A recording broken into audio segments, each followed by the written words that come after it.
हरे कृष्णा. श्रीमद भगवद गीता जशी आहे तशी, अध्याय 5. अध्यायाचं नाव आहे कर्म संन्यास योग. 27 आणि 28 हे श्लोक आपण वाचत आहोत आणि आज त्याचं तात्पर्य वाचायला सुरू करणार आहोत. त्याआधी श्रील प्रभुपादांना प्रार्थना करूया. हे श्रील प्रभुपाद, आम्ही भगवद्गीता हा ग्रंथ वाचून समजून घेण्याचा प्रयत्न करीत आहोत. त्यासाठी आम्हाला आशीर्वाद द्या. धन्यवाद प्रभुपाद. तात्पर्य: कृष्ण भावनेमध्ये संलग्न होऊन मनुष्य तात्काळ आपले आध्यात्मिक स्वरूप जाणू शकतो आणि त्यानंतर तो भक्ती योगाच्या माध्यमाने भगवंतांना जाणू शकतो. तर प्रभुपाद आपल्याला समजवत आहेत कृष्ण भावनेचं महत्व. जेव्हा मनुष्य पूर्णपणे कृष्ण भावना भावित होतो आहे तेव्हा तो काय आहे, शारीरिक स्तरावर राहत नाही, आत्मा स्तरावर राहतो आहे. जीवेर स्वरूप होय कृष्णेर नित्य दास हे तो जाणतोय. बघा, आध्यात्मिक स्वरूप जाणू शकतो आहे. आणि मी कोण आणि भगवंत कोण हेही त्यांनी वैदिक शास्त्रातून भक्तांकडून ऐकलेलं आहे, श्रवण केलं आहे. आणि तो भगवंत जे माझे स्वामी आहेत, सगळ्यांचेच स्वामी आहेत, त्या अशा भगवंतांची मी सेवा केली पाहिजे हे पण त्यांनी जाणलं आहे. आणि तो काय करतोय, भगवंतांविषयीचं नियमितपणे श्रवण करतो आहे. तर म्हणून म्हटलंय की भक्तियोगाच्या माध्यमाने तो भगवंतांना जाणू शकतो.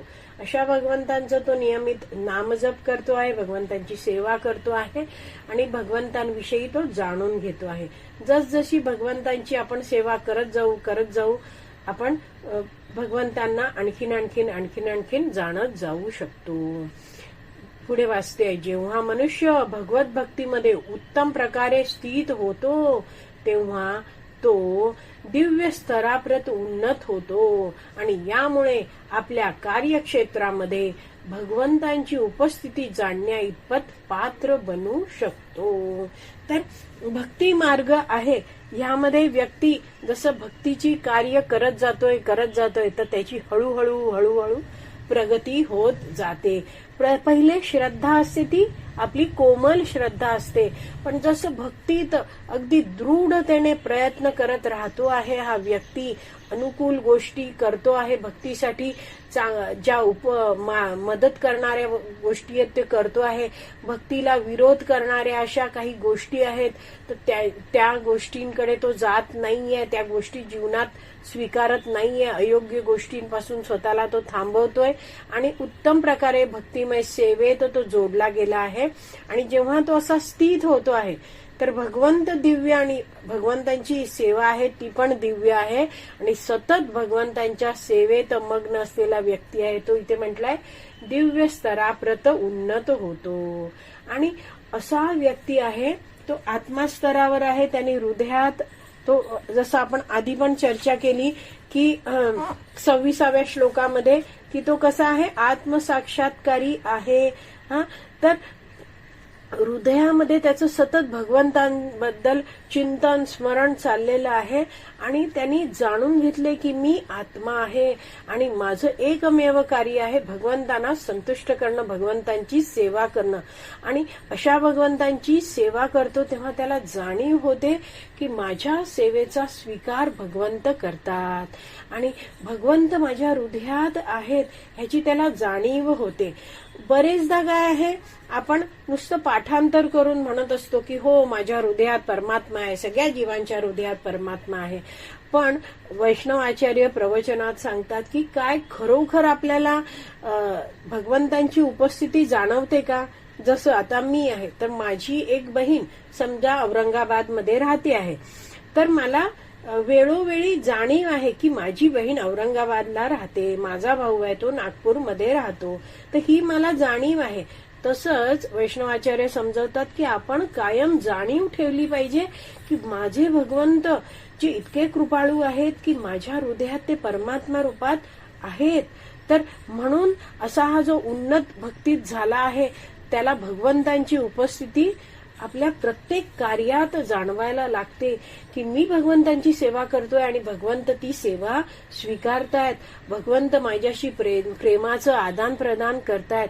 हे असा जो प्रगत झालेला भक्त आहे तो जाणू शकतो. पुढे वाचते, या विशिष्ट स्थितीलाच ब्रह्म निर्वाण किंवा ब्रह्मामधील मुक्ती असे म्हणतात. तर असा व्यक्ती आहे तो काय आहे, भक्ती करतो आहे. जिथपर्यंत भगवंत या भौतिक शरीरात ठेवतील तिथपर्यंत तो या शरीरात राहील. स्वतः भक्ती करतो आहे, इतरांना भक्तीबद्दल सांगतोय आणि भगवंतांची इच्छा आहे की ह्या भक्ताने आता हे शरीर सोडावं, तर तो हे शरीर सोडून देईल आणि मग भगवत धामात जाईल. तर अशी सगळी ही अवस्था आहे. तर पुढच्या पॅरेग्राफला जाते आहे आता. ब्रह्म निर्वाणाच्या उपरोक्त तत्वांचे विवेचन करून झाल्यावर भगवंत अर्जुनाला अष्टांग योग या योग पद्धतीच्या आचरणाद्वारे मनुष्य या अवस्थेप्रत कसा येऊ शकतो याचा उपदेश करतात.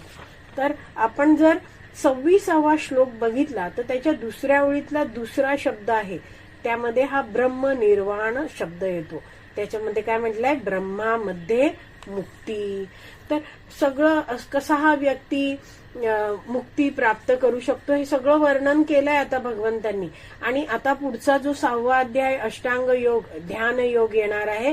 आणि म्हणून भगवंत काय आहे, हे जे अष्टांग योग ह्याच्या योग पद्धतीचं आचरण करून मनुष्य ह्या जसं ब्रह्मनिर्वाणच्या अवस्थेत मुक्तीच्या अवस्थेत कसा येऊ शकतो हे मार्गदर्शन करता आहेत. तर प्रभुपाद आता आपल्याला या तात्पर्यात या पॅरेग्राफ मध्ये अष्टांग योगामध्ये काय काय केलं जातं ही माहिती देत आहेत, ते वाचूया. या अष्टांग योगाची 8 अंगे आहेत.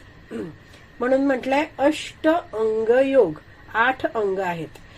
ती अंग म्हणजे काय आहेत, यम, नियम, आसन, प्राणायाम, प्रत्याहार, धारणा, ध्यान आणि समाधी ही होय. आता पुढे वाचूया.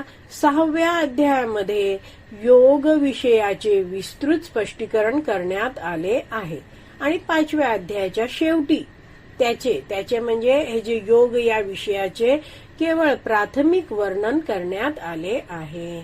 तर हे काय आहे, थोडक्यात इथे सांगितलेलं आहे. पण जो 6वा अध्याय आहे त्याच्यामध्ये डिटेल सगळं ध्यान योग बद्दल माहिती दिलेली आहे. प्रत्याहार या योग पद्धतीद्वारे शब्द, स्पर्श, रूप, रस आणि गंध या इंद्रिय विषयांचा त्याग केला पाहिजे. 8 अंग आपण बघितली, त्यातलं 5वं अंग आहे त्याला म्हटलं जातं प्रत्याहार. तर त्यामध्ये हा व्यक्ती काय करतो आहे, हे जे 5 इंद्रिय विषय आहेत त्यांचा त्याग करतो आहे. तर जसं या श्लोकात आपण वाचलं ना, बही कृत्व्या, तो काय करतोय, पहिल्यांदाच स्पर्शान कृत्वा बही. तर ही ती अवस्था आहे, ती कृती आहे प्रत्याहार. पुढे वाचते. त्यानंतर 2 भुवयांमध्ये दृष्टी एकत्रित करून अर्ध उन्मिलित नेत्रांनी नासिका अग्रावर ध्यान केंद्रित केले पाहिजे. तर 2 भुवयांमध्ये दृष्टी त्यांनी एकत्रित करून अर्ध उन्मिलित म्हणजे अर्धेच डोळे उघडे आहेत अशा डोळ्यांनी नासिकाच्या अग्रावर, नाकाच्या अग्रभागावर, टोकावर ध्यान एकाग्र केलं पाहिजे. नेत्र पूर्णपणे बंद करण्याने काही लाभ होत नाही, कारण नेत्र पूर्णपणे बंद केल्यास निद्रावश होण्याचा संभव असतो, झोप लागू शकते. तसेच नेत्र संपूर्ण उघडे ठेवल्यानेही काही लाभ होत नाही, कारण तसे केल्यास इंद्रिय विषयांद्वारे मोहित होण्याची शक्यता असते. आता पुढे वाचूया. शरीरातील ऊर्ध्व आणि अधोगमन करणाऱ्या वायूंचे समत्व साधून नाकपुड्यांमध्ये श्वासोच्छवासाची हालचाल रोखली जाते. हे पण आपण प्राण, अपान, वायू त्याचं सगळं जाणून घेतलंय आधीच. अशा योगाच्या आचरणाद्वारे मनुष्य इंद्रिये संयमित करू शकतो. तर असं हे सगळं जे अष्टांग योग पद्धतीची थोडीशी ओळख इथे भगवंत देत आहेत, ज्याद्वारे ह्या अष्टांग योगाने काय करू शकतो मनुष्य आहे तो आपली इंद्रिय संयमित करू शकतो, बाह्य इंद्रिय विषयांपासून अलिप्त राहू शकतो आणि याप्रमाणे तो ब्रह्मनिर्वाणासाठी स्वतःची तयारी करतो. तर ब्रह्मनिर्वाण जे आहे तर त्यासाठी तो काय आहे आपली तयारी करू शकतो. हा सगळा भगवंतांनी जे अष्टांग योग आता पुढे सांगणार आहेत त्याचा थोडक्यात विधी काय असतो ते प्रभुपादांनी या तात्पर्याच्या दुसऱ्या पॅरेग्राफमध्ये समजवलं आहे. आता पुढे वाचूया. ही योग पद्धती मनुष्याला सर्व प्रकारच्या क्रोध आणि भयांपासून मुक्त होण्यास व त्याद्वारे दिव्य स्थितीत परमात्म्याच्या उपस्थितीचा अनुभव घेण्यास सहाय्य करते. तर जो इथे 28व्या श्लोकाची दुसरी ओळ आहे त्यात दिलाय ना, विगत इच्छा भय क्रोध. त्याबद्दल आता प्रभुपाद समजवतायत की ह्यामध्ये काय होत आहे की तो या इच्छा भय क्रोध यापासून मुक्त होण्यास आणि दिव्य स्थितीत परमात्म्याचा अनुभव उपस्थितीचा अनुभव घेण्यास सहाय्य करते. ही स्थिती म्हणजे इच्छांबद्दल म्हटलं तर इच्छा काय असते, काहीतरी मला प्राप्त करायचं आहे. मग भय कसं असतं, भय मनुष्याला काय वाटतं की माझ्याकडे ज्या वस्तू आहेत त्या कायम माझ्याकडे राहतील ना, कोणी हिरावून तर घेणार नाहीये ना.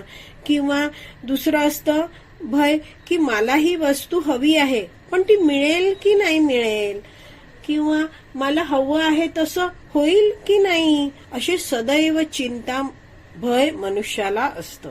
आणि क्रोधाबद्दल म्हटलं जातं की हवी ती वस्तू मिळाली नाही तर क्रोध येतो, किंवा आपल्याकडे आहे ती वस्तू हिरावून घेतली जाते तेव्हा क्रोध येतो.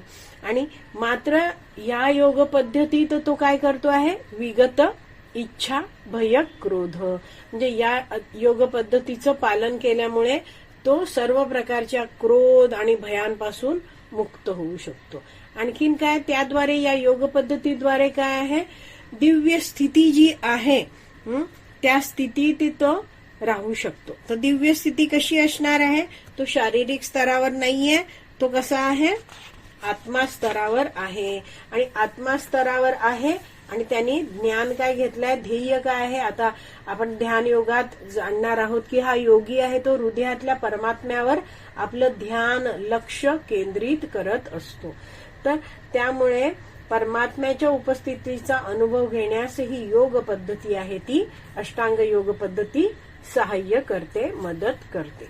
पुढे वाचते, दुसऱ्या शब्दात सांगायचे तर कृष्ण भावनामृत ही योग पद्धतीच्या आचरणाची सहज सुलभ पद्धत आहे. तर प्रभुपाद समजवतायत की हे अष्टांग योगाबद्दल आपण हे आता चर्चा ऐकली आहे, पण जे कृष्ण भावनामृत ही योग पद्धती आहे, ही जी पद्धती आहे ती या अष्टांग योग पद्धतीच्या आचरणाची सुलभ पद्धत आहे.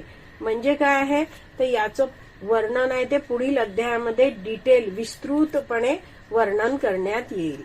कृष्ण भावनाभावित मनुष्य हा नित्य भक्तिपूर्ण सेवेमध्ये युक्त असल्या कारणाने त्याची इंद्रिये इतर गोष्टींमध्ये रत होण्याचा धोका नसतो. इंद्रिये संयमित करण्याचा हा मार्ग अष्टांग योगापेक्षा अधिक उत्तम आहे. तर प्रभुपाद समजवतायत की कृष्ण भावनाभावित मनुष्य आहे तो कृष्ण भावनेमध्ये आपली जी सगळी इंद्रिय आहेत ती भगवंतांच्या सेवेत लावतो. म्हणजे इंद्रियांना जे काही इंद्रिय विषय द्यायचे ते सगळे भगवत भावना भावित देतो. डोळ्यांनी भगवंतांचं दर्शन घेतो, कानाने भगवंतांविषयी श्रवण करतो, रस जिभेने तो भगवंतांचा कृष्ण प्रसाद चाखतो, नाकाने भगवंतांच्या चरणावर वाहिलेली तुलसी फुलं याचा गंध घेतो, शरीराने तो भगवंतांच्या भक्तांचा स्पर्श घेतो. अशा तऱ्हेने भगवत भक्ती ही सोपी आहे. कारण अष्टांग योगामध्ये योग्याला काय करायला लागतंय, इंद्रियांना संयमित करण्याचा प्रयत्न केला जातो. पण भक्ती योग आहे त्यामध्ये इंद्रियांना भगवत विषय दिले जातात. आणि अशा भगवंतांच्या सेवेत जेव्हा हा व्यक्ती रमतो आहे, आपल्या इंद्रियाला मनाला लावतो आहे, तेव्हा त्याची इंद्रिय आहेत ती त्या भगवंतांच्या सेवेमध्ये त्या सेवांमध्ये मग्न होतात.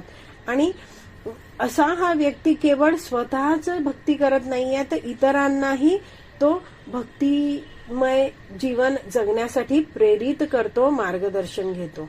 तर स्वतःही हा भक्त अधिकृत गुरु शिष्य परंपरेतून ज्ञान प्राप्त करतो आणि इतरांनाही तो मदत करतो. तर भक्ताचे हे प्रयत्न, भक्तीचे प्रयत्न भगवंत बघतात. भगवान श्रीकृष्ण कसे आहेत?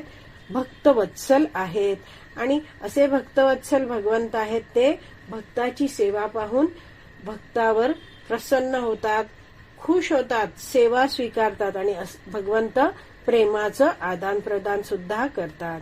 आणि म्हणून प्रभुपाद इथे म्हणताहेत की कृष्ण भावनामृत ही योग पद्धतीच्या आचरणाची सहज सुलभ पद्धत आहे. तर योग हा शब्द जो आहे तो युक्त या धातूपासून आलेला आहे.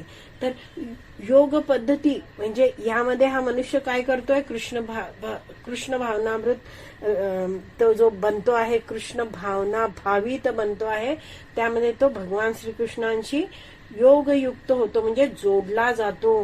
त्यांनी जो विसरून भगवंतांची आपलं नातं जे आहे ते विसरून आला आहे, ते पुन्हा भगवंतांची संबंध प्रस्थापित करण्यासाठी भक्त प्रयत्नशील आहे. त्यांनी जाणलं आहे की भगवंत माझे स्वामी आहेत, मी त्यांचा पुत्र आहे, मी नित्य दास आहे, मी त्यांचा अंश आहे, मी जीवात्मा आहे आणि भगवंतांची सेवा करणं हे माझं कर्तव्य आहे. आणि असा हा कृष्ण भावना भावित व्यक्ती भगवंतांशी भक्ती करून प्रेमाने जोडला जातो. आणि म्हणून म्हटलंय शेवटचं वाक्य की इंद्रिय संयमित करण्याचा हा जो कृष्ण भक्तीचा मार्ग आहे तो अष्टांग योगापेक्षा अधिक उत्तम आहे. तर आपला हे जे 27 आणि 28 एकत्र श्लोक आहेत ते वाचून पूर्ण झाले आहेत.